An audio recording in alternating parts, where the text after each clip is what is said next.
할렐루야.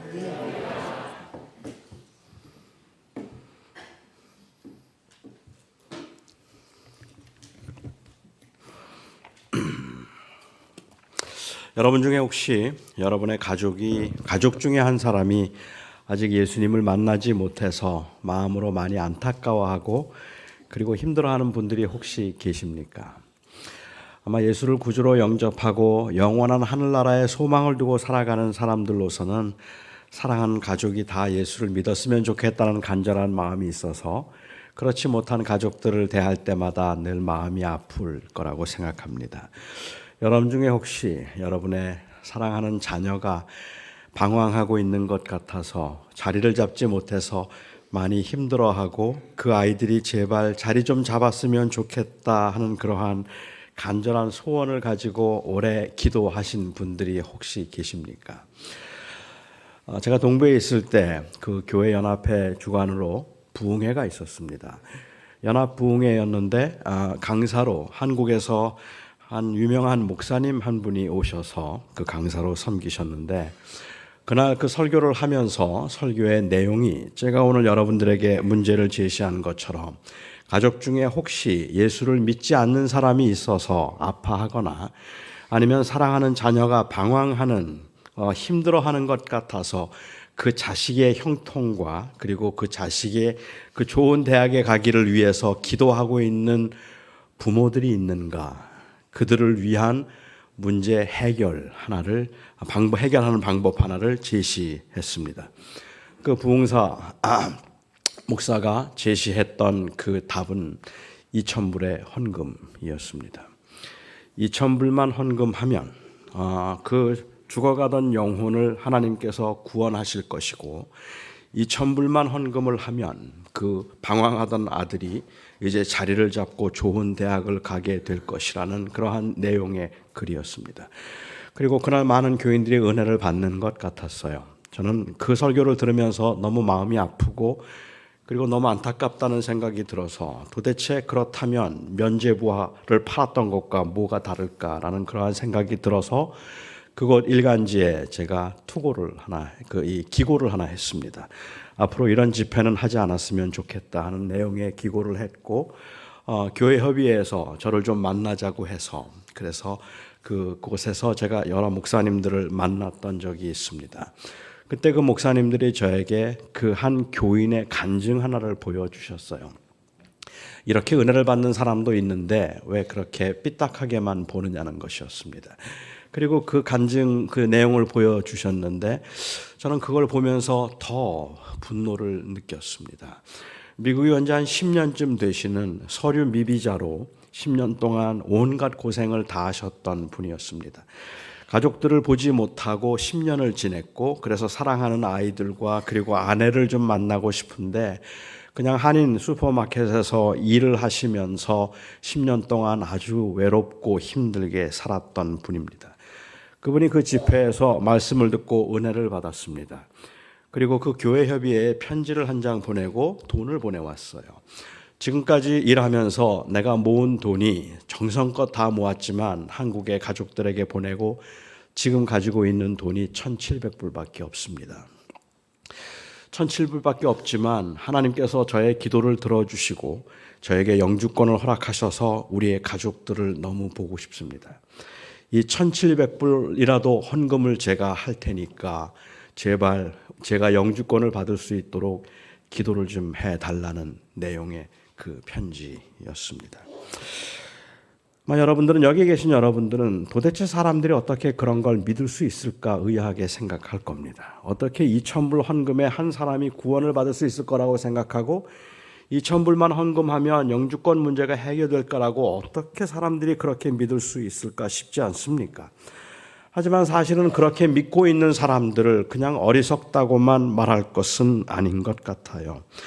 그럴 수밖에 없는 이성적인 판단을 할 수 없을 만큼 맹신적이 될 수 있는 인간의 그 심리의 한계도 물론 있겠지만 그렇게 무엇이든지 의존할 만큼 절박한 상황에서 아무것도 할 수 없는 그 인간의 연약함이 안타까울 뿐입니다. 그래서 사실은 그런 인간의 연약함을 이용해서 돈을 벌려고 하거나 그런 인간의 약함을 이용해서 속임수를 써서 권세를 누리려고 하는 사람들의 잔인함은 더욱더 견디기가 어렵습니다. 힘든 사람들, 약한 사람들, 가뜩이나 살기 어려운 사람들에게 헌금하면 복 받는다고 해서 헌금을 많이 하게 강요하는 것들이 정말로 복을 받는 비결이라고 믿고 하는 걸까라는 의문이 생기는데, 저는 교회가 그렇게 약한 사람들의 심리를 이용할 수 있는 가능성이 아주 높다고 생각합니다. 골든 카스비라고 하는 꽤 유명한 목사님이 계십니다. 워싱턴에서 크게 사역을 하셨던 분이신데, 그분이 초창기에 텍사스에 있는 한 작은 마을에서 침례교 목사로 사역을 할 때였습니다.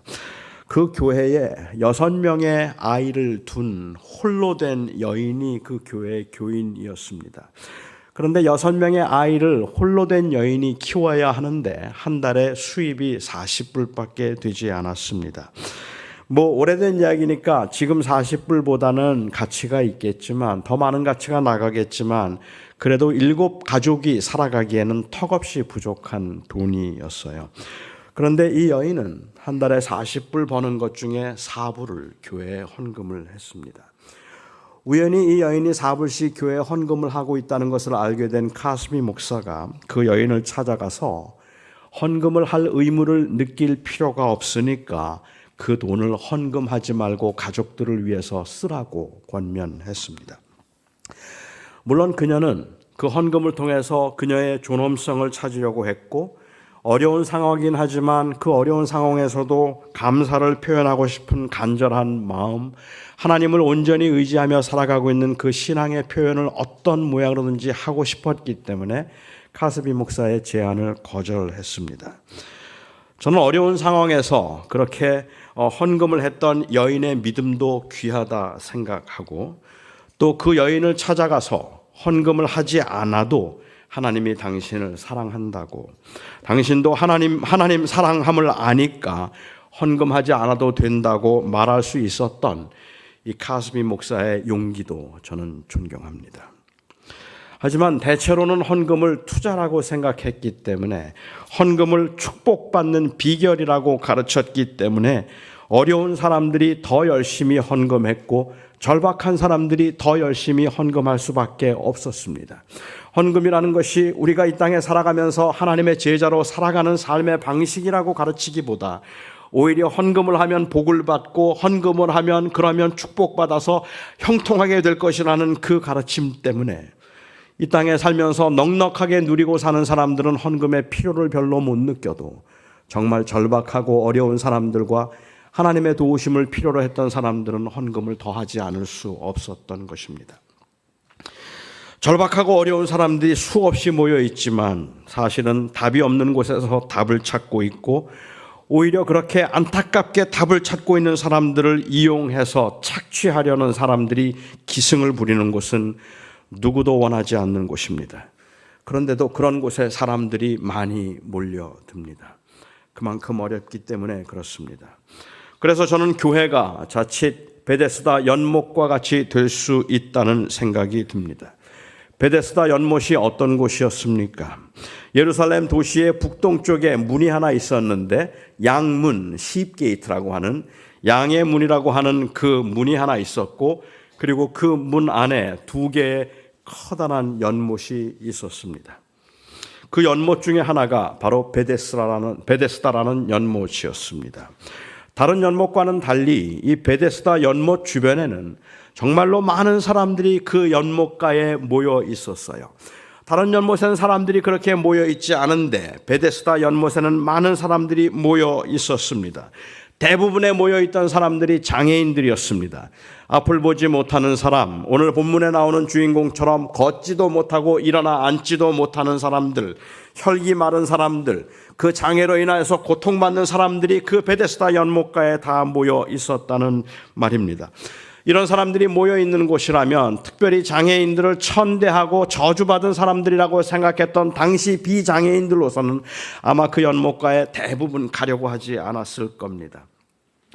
그렇게 많은 장애인들이 베데스다 연못가에 모여 있었던 이유는 전혀 근거 없는 한 전설 때문에 그랬습니다.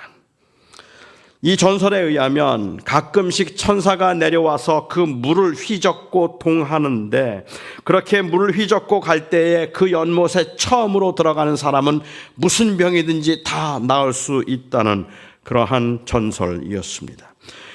무슨 이유였는지는 잘 모르지만 가끔씩은 그 물에서 거품이 일어나기도 하고, 그리고 물이 솟구치기도 했던 것 같습니다. 온천과 같은 치유 효과가 어느 정도는 있었는지도 모르겠습니다. 물이 움직일 때는 보이지 않지만 천사가 와서 그 물을 휘젓는 것이라고 거기에 있는 사람들은 생각했습니다. 몇 년이 지나도 단 한 번도 그 물이 동한 적이 없었다면, 그런데도 그렇게 많은 사람들이 그 물가에 앉아서 물이 동하기를 기대하고 있었다면 그처럼 어리석은 일은 없었겠죠. 하지만 오늘 주인공이 예수님에게 말할 때 그 물이 동할 때 아무도 나를 그 물속에 넣어주지 않았다라고 고백한 것을 보면 그 물이 동하기는 했던 것 같아요. 어떤 이유인지는 모르지만 물이 휘저어서 흔들릴 때가 있었습니다. 가끔씩은 움직였을 겁니다. 여러분 한번 상상해 보시기 바랍니다. 물이 동하기를 무조건 기다린다는 건 정말로 피곤한 일입니다. 물이 동하기를 기다렸다는 말은 그냥 물만 바라보며 살았다는 말입니다. 잠시라도 한눈을 팔았다가는 물이 움직이는 것을 볼 수 없었을 테니까요. 그런데 더 끔찍스러운 일이 있었습니다. 그 많은 사람 중에 처음 들어가는 사람 단 한 명만 고침을 받을 수 있었던 겁니다. 정말 하나님께서 천사들을 보내어서 기적을 행하시고 병자를 고쳐주셨다 할지라도 만일 한 사람만 병을 고칠 수 있었다면 그 장소는 은혜의 장소가 아니라 저주의 장소입니다. 누구에게도 양보할 수 없습니다.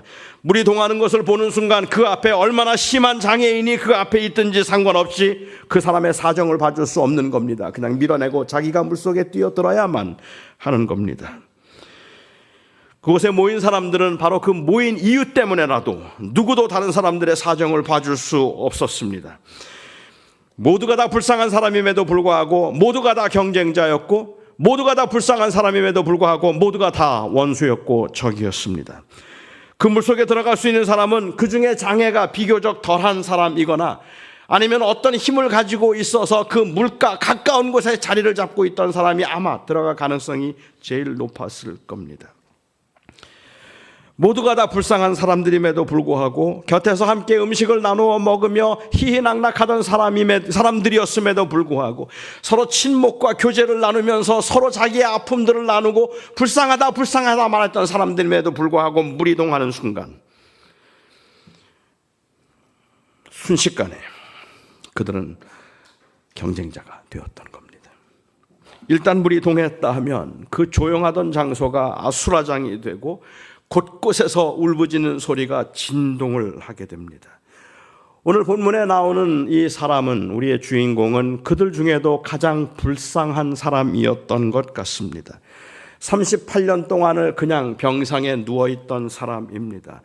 그가 언제부터 이 병을 앓았는지, 그리고 언제부터 이 베데스다 연못가에서 물이 동하기를 기다렸는지는 알 길이 없지만 그가 그곳에 있는 동안에 물이 동했던 적은 아마 여러 번 있었던 것 같아요. 너무 병을 오래 앓았기 때문에 그럴까요? 병을 너무 오래 알면 일반적으로 나타나는 현상이기는 하겠죠. 그 주변에는 가족도 아무도 없었습니다. 혼자 일어나 앉을 수도 없는 사람이었음에도 불구하고 그를 돌보아주는 가족조차도 그 주변에는 없었습니다. 있었다 하더라도 언제 물이 동할지 모르는데 그의 주변에서 그냥 계속 그 장애인과 같이 있을 수는 없었겠죠. 그런데도 그는 거기에 있었습니다. 혼자 움직일 수도 없고 그를 물속에 넣어줄 함께하고 있는 가족이 없음에도 불구하고 그는 그 연못에서 자리를 차지하고 있었습니다. 왜 그랬을까요? 아무도 그를 물속에 넣어줄 수 없는데, 자기 혼자 그 물속에 들어갈 수 없는데, 그런데 그가 왜 그곳에 자리를 차지하고 거기에 누워 있었을까요?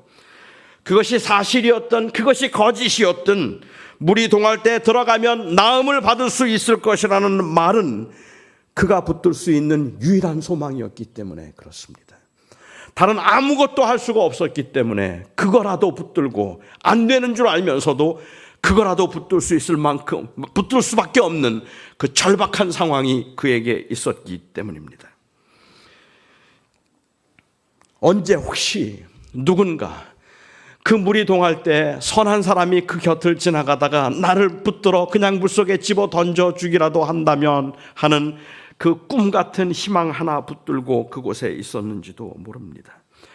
도대체 어떤 사람들이 어떤 희망을 주기 위해서 만들어낸 전설이었는지는 모르지만 베데스다는 가장 불쌍한 사람들이 모여있던 가장 잔인한 곳이었습니다. 그리고 그곳을 예수님께서 찾으셨습니다. 그리고 38년 동안 자리에서 일어나지 못하였던 그 가장 중증 장애인에게 그 불쌍한 사람을 만나시고 그에게 물으셨습니다. 낫고 싶으십니까? 물으나 마나한 질문이죠. 너무도 당연한 말. 그럼에도 불구하고 그 말만으로도 이 병자는 큰 용기와 희망을 가질 수 있었을 겁니다. 적어도 자신에게 누군가 말을 건네왔다면 그 사람은 혹 물이 동할 때 도와줄 수 있는 사람이라고 생각했기 때문에 그럴 겁니다. 아니 어쩌면 이 사람이 나에게 말을 걸고 있는 지금 제발 물이 동해라. 그러면 내가 이 사람에게 부탁해서 나 좀 건져달라고, 나 좀 살려달라고 애원이라도 하겠다 하는 그러한 간절한 마음에 그 자기에게 말을 걸었던 예수님을 붙들고 싶었을 겁니다. 그래서 그가 말합니다. 나를 저 물속에 던져줄 사람이 아무도 없습니다. 저 물이 동할 때 나를 저 물속에 던져줄 사람이 아무도 없습니다. 예수님께서는 이 병자의 병을 고쳐주셨습니다. 예수님은 베데스다 연못에 그 물이 동하게 하지도 않으셨고 베데스다 연못에 그 병자를 집어넣지도 않으시고 그냥 그를 고쳐주셨습니다. 베데스다 연못은 많은 사람들이 모여 있었습니다. 그들은 모두가 다 간절한 마음으로 절실한 마음으로 모여있던 사람들이었습니다. 너무 절실하게 위로와 도움이 필요했던 사람들이니까요. 그런데 이 베데스다에는 생명이 없었습니다. 거기에 고침이 있다는 소문을 듣고 수많은 사람들이 모여들었지만 사실은 시간이 지날수록 상처만 깊어져 갔을 뿐입니다. 예수님이 계시지 않으면 교회는 베데스다 연못과 같이 됩니다. 얼마나 많은 사람들이 모여 있든지 예수님이 계시지 않으면 그것은 베데스다 연못입니다. 사람의 문제를 해결할 수 있는 분은 예수밖에 없기 때문입니다. 예수님만이 우리의 생명이시고 예수님만이 우리를 고칠 수 있는 분이기 때문에 그 예수가 없으면 아무리 많은 사람들이 모여서 아무리 거대한 교회를 지어놓고 있다고 할지라도 거기는 생명이 없는 곳이라는 말입니다. 거기에 예수 그리스도의 인격적인 만남이 없다면, 그래서 생명을 얻었다고 말할 수 있는 그 고백이 그 안에 있지 않다면, 내가 지금까지 죽을 수밖에 없는 죄인이었고 아무런 소망도 없이 그냥 이 땅에서 잘 살고 부자 되면 그게 곧 행복인 줄 알고 살았었는데 그것조차도 죽음 앞에서 아무것도 아닌 허망한 것을 알고 도대체 인생이 무엇인가를 고민하던 나에게 생명을 예수가 주었다는 이 고백이 없다면, 그 예수만이 우리에게 생명을 줄 수 있으니까, 그렇다면 모든 인간은 결국은 절망 가운데 아우성을 치고 있는 것밖에는 아무것도 아니란 말입니다. 이곳에 모인 사람들뿐만 아니라 교회 주변에 있는 사람들도 모두가 다 치유와 생명이 필요한 사람들이고 용서와 위로 그리고 사랑 필요한 사람들입니다. 그들에게 구원을 주지 못한 채, 예수 그리스도를 소개하지 못한 채 그냥 많은 사람들이 모여 있다는 것을 자랑하거나 더 많은 사람들을 모으려고만 한다면 그것은 절실하게 도움이 필요한 사람들을 기만하는 행위일 뿐입니다. 이 교회가 성장하기 위해서, 이 교회가 부흥하기 위해서, 이 교회가 얼마나 큰 교회가 되었고 얼마나 성장한 교회가 되었고 그 교회 성장을 위해서 내가 얼마나 많은 헌신을 했는가 하는 것들을 주목하고 있어서 그 안에 예수를 만나서 새로운 생명을 얻는 일들이 없다면 아무리 교회가 크다 할지라도 그것은 베데스다 연못이라는 말입니다. 38년 된 병자를 구원할 수 있었던 것은 베데스다의 물이 아니라 예수 그리스도입니다. 그들을 구원할 수 있었던 것은 바로 그리스도, 사람들의 초점을 이 예수 그리스도를 향하지 않도록 하고 동하는 물을 향하도록 하는 것은 본질을 왜곡시키는 것이고 거짓된 평안으로 사람들의 마음을 현혹시키는 것이고 그리고 또한 자기의 그 허영심을 자랑하는 것밖에는 아무것도 아닙니다.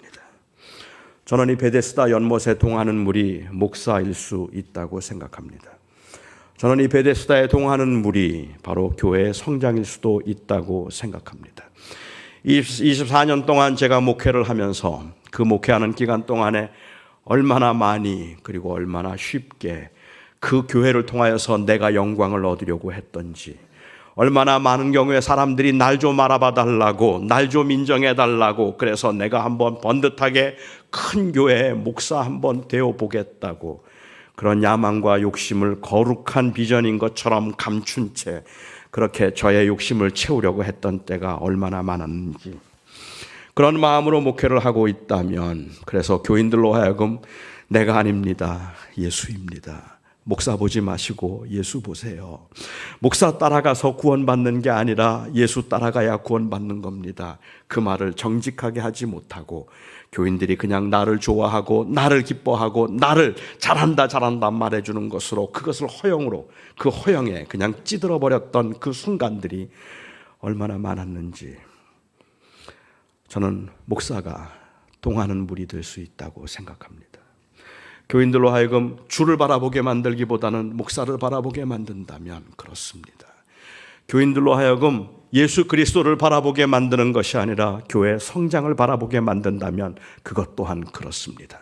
어떻게든지 교회를 성장시키고 부흥하도록 하기 위해서, 번듯하고 좋은 건물을 짓기 위해서 힘 있는 사람들과 그리고 또한 강한 사람들과 돈 많은 사람들을 인정하고 대접해서 이 교회가 부자가 되려고 하는데, 우리가 더 열심을 내고 있다면 그 잃어버린 영혼을 구원하고 그리고 한 사람 한 사람이 그리스도와의 인격적인 관계를 누리며 살아가는 그곳에 우리의 관심이 모아지지 않고 있다면, 얼마나 많은 사람들이 모여 있든지 얼마나 큰 일을 하고 있든지 베데스다입니다.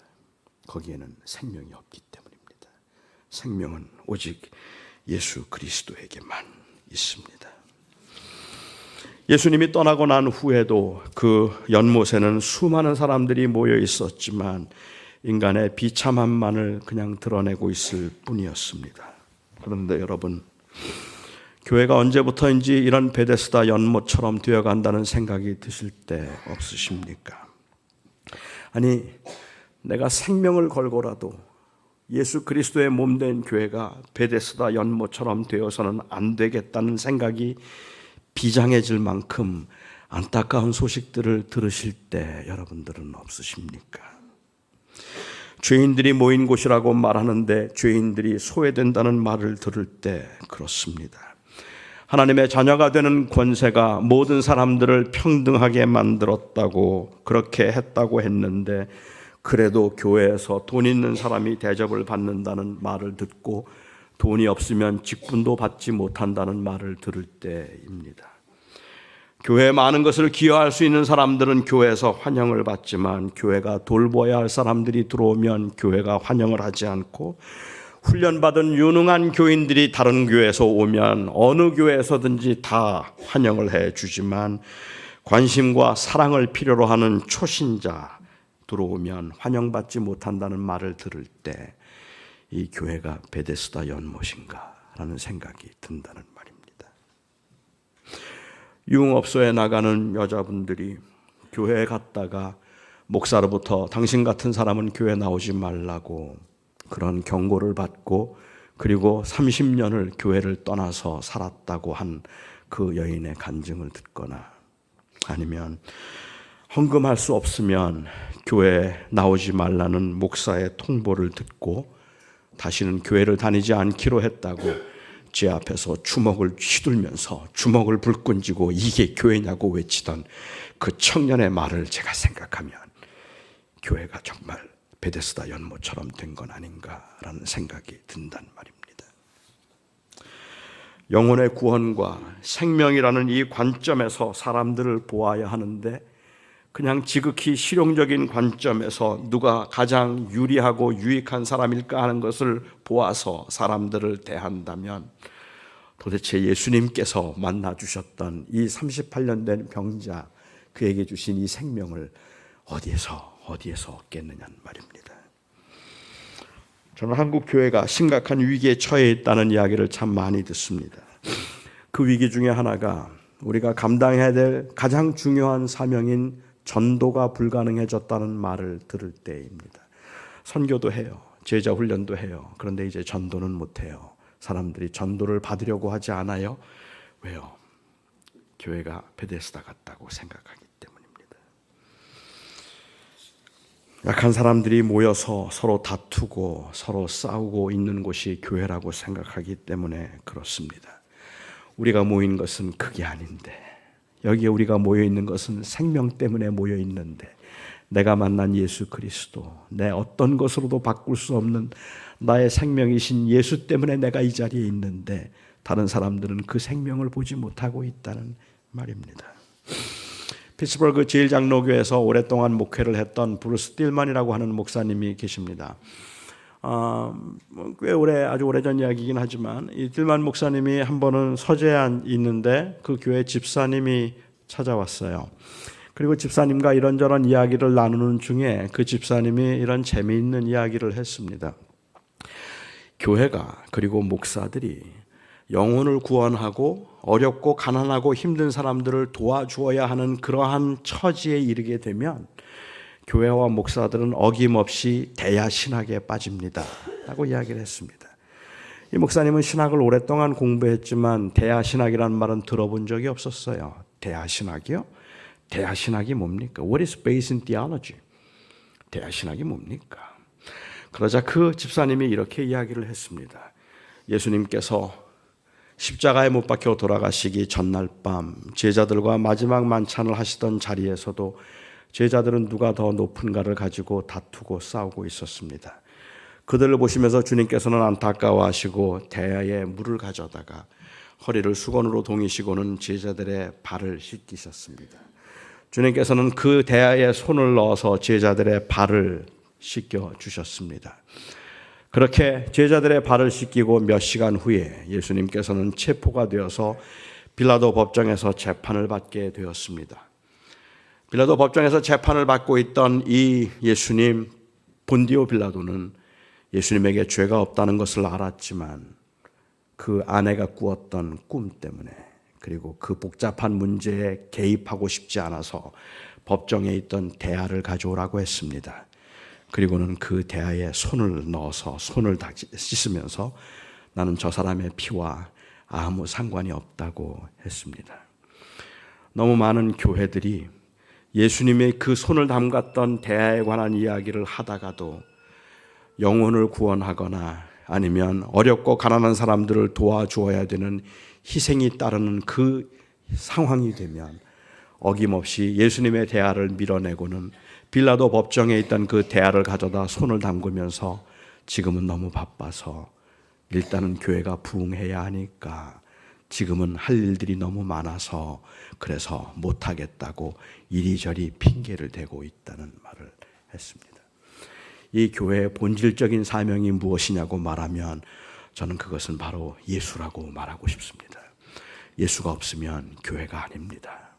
아무리 교회가 부흥해도, 아무리 교회가 성장해도, 아무리 교회가 큰 건물을 가지고 있다 할지라도 수만 명이 모여도 그곳에서 예수 그리스도의 복음이 전파되지 아니하고 그곳에서 생명을 낳는 일들이 벌어지지 않으면 그거는 교회가 아닙니다. 오히려 그 구원과 은혜를 사모하는 마음, 그리고 그 인생의 허망한 그 상황에서 누구에게가 무엇인가 도움을 받고 생명을 얻기 위해서 찾아왔던 사람들을 기만하는 장소밖에는 안 된다는 말입니다. 저는 이 뉴저지 장로교회가 생명이 있는 교회이기를 바랍니다.